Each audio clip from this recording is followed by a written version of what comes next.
Hello everyone and welcome back to the Synergy Sanctum. My name is Justin. Thank you so much for stopping by.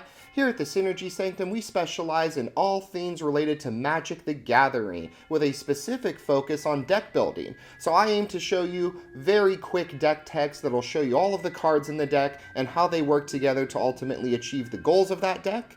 If you're not already, please like, share, and subscribe to our channel. We really appreciate that. And we also have a sister channel now, so head on over to Commander Coliseum and check out their content as well. And for today's deck tech, we have our final Halloween deck tech for the month of October with Sen Triplets, an EDH Steel Exile deck that is focused on seeing whatever your opponents are trying to do and then taking those things. Sen Triplets says it's a human wizard, but this just looks like 3 ghost spirits coming back from beyond the dead and just like messing with an entire crowd of people. I thought it was on theme for Halloween. So Sen Triplets says at the beginning of your upkeep, you get to choose a target opponent, and this turn, they can't cast spells or activate abilities. They have to show you their hand, and then you can play lands and cast spells from their hand for the turn. They are the masters of your mind. Woo, terrifying. All right, so you kind of see what the strategy is going to be. We're going to be trying to kind of take things from opponents, have everybody show their hands if we can, and make it so that there are no secrets on the board. So current TCG market value, pretty affordable at $123 to $151, and we're running 34 lands with 19 of those being basics between the 3 colors, and then 15 of those being non-basics. So getting into it today, we know the strategy. We're going to be taking stuff, right? So we're running a ton of cards that either take stuff or have values off of taking stuff. So starting with Extract Brain, target opponents choosing X cards from their hand. You get to look at them and you can play a spell. Empress Galena is taking legendary creatures from people. Oh, so good. I love Empress Galena. Elder Brain, when it attacks a player, you get to exile all of the cards from their hand. You get to draw that many, and then you can play lands and cast spells, so very similar kind of abilities to Sen Triplets. Evil Twins, letting you become a copy of something, but it can tap to destroy that thing. Cruel Claw's Heist says you can gift a card, target opponent reveals their hand, you choose a non-land card from it, you can exile that card, but if you gave them the gift, you get to cast that card for as long as it remains exiled. And spend mana of any type. Brain Stealer Dragon is letting you take stuff at end step and you can play it. Daxos of Miletus says that it can't be blocked by creatures with power 3 or greater. When he connects for combat damage, you get to exile the top card, you gain life, and then you can play it. Black Cat Cunning Thief from the Spider-Man set, you know, she's going to take stuff, right? So when she enters, you get to look at the top 9 cards of that target opponent's library, exile 2 of them, and then you can play it. Dothy Voidwalker is making creatures from opponents go into exile, and you can sack it to play one of them. Or, sorry, any card. If a card would be put into an opponent's graveyard from everywhere you exile it. Arvanox the Mind Flail, very similar to Brain Stealer Dragon, but it does the bottom card instead of the top card, and then you can play those. Cunning Rhetoric, if they're going to attack you, you get to exile the card and you can play it. And then Abstruse Appropriation, exile target non-land permanent, and then you can cast it for as long as it remains exiled. Really, really good stuff here. And then even more cards that play from exile. So Night Veil Spectre, when it connects for combat damage, they exile the top card of their library and you can play those cards. Mind's Dilation, anytime they cast their first spell, they exile their top card and you can play the card without paying its mana cost. Xanathar Guild Kingpin from the Forgotten Realms set. Beginning of your upkeep, you choose an opponent until end of turn. They can't play spells. You look at the top card of their library anytime. You can play that card and spend mana as though it was any mana to play it. Tasha, the Witch Queen, says that whenever you cast a spell that you don't own, you get to create a demon, and then she lets you draw cards and take stuff from opponents, and you can cast spells that are taken from them. Mnemonic Betrayal lets you exile all of the cards from their graveyards. You can cast spells from that for the turn, and then those cards return to their graveyards. Intellect Devourer, when it enters, it does the exiling, you can play it. Gaunty Lord of Luxury says when it enters, you look at the top 4 cards, you can choose one of them and then cast it. Hostage Taker lets you exile another target creature until it leaves, then you could also cast that thing.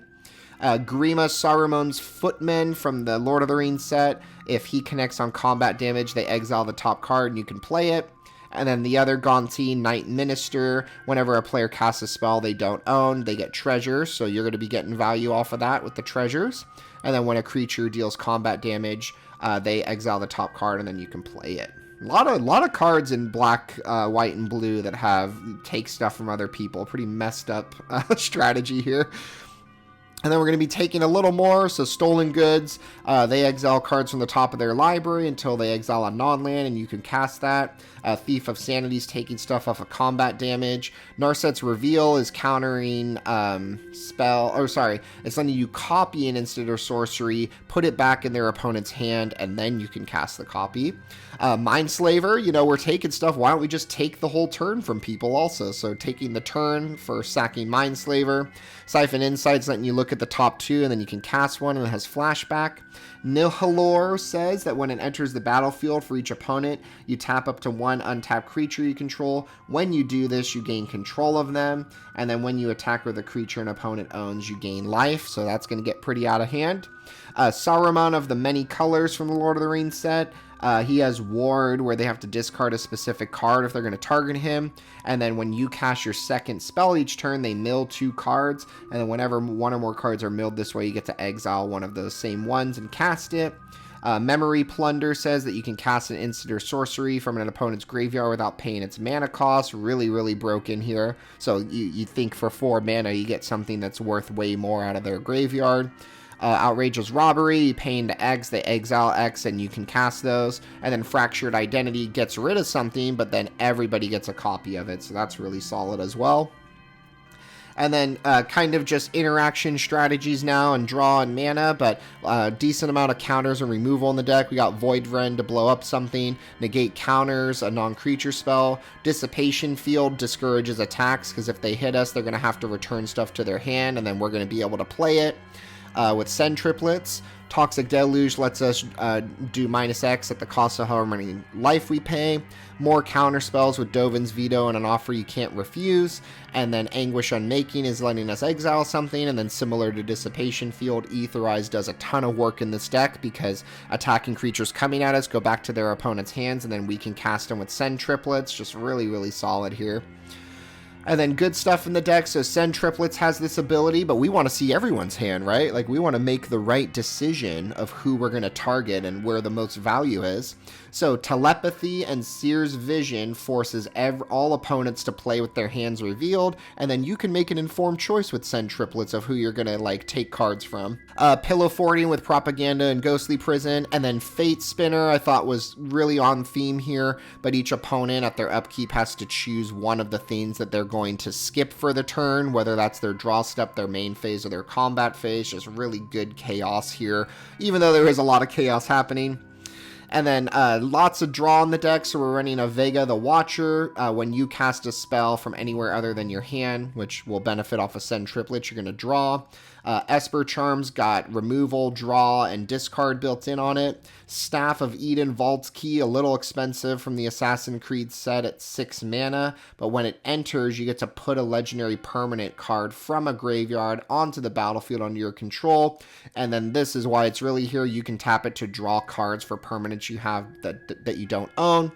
Secret Rendezvous and Cut a Deal let you draw cards. Brainstorm's the cantrip that lets you draw. Read the Bones let you scry first. Phyrexian Arena's at your upkeep. Night's Whisper lets you draw for 2 life. Bolas's Citadel, while it's not draw, it lets you play cards off the top of your library by paying life instead of the mana cost. And then Baleful Strix, when it enters, you get to draw. And then finally, our mana in the deck. So we're running a Thieving Varmint, a Death Touch Lifelinker Varmint here. You pay 1 life, and you can add 2 mana of any one color, and you can spend that to cast spells you don't own. So that's really good here. If we don't have the use mana of any color things, he kind of corrects for that. Solemn lets you fetch a land. Ornithopter of Paradise is letting you tap for any color, so again, really good if we're playing other people's decks. Lots of rocks in the deck. A lot of these spells are a lot of mana, so we want to make sure we get to them quickly. We're running every rock that we can in these 3 colors that are kind of on a budget, so Soul Ring and Arcane Signet, of course, and then Orzhov Signet, Azorius Signet, and Dimir Signet are the pairings for all 3 colors. And then we're running a Chromatic Lantern as well to have our mana fixing with our lands, but then this also taps for any 1 color. And with that, our show has come to an end. Thank you so much for watching our video, and if you enjoyed that video, feel free to share it out with any friends who might find value in it as well. Thank you so much for stopping by. We hope to see you again soon. Have a good one.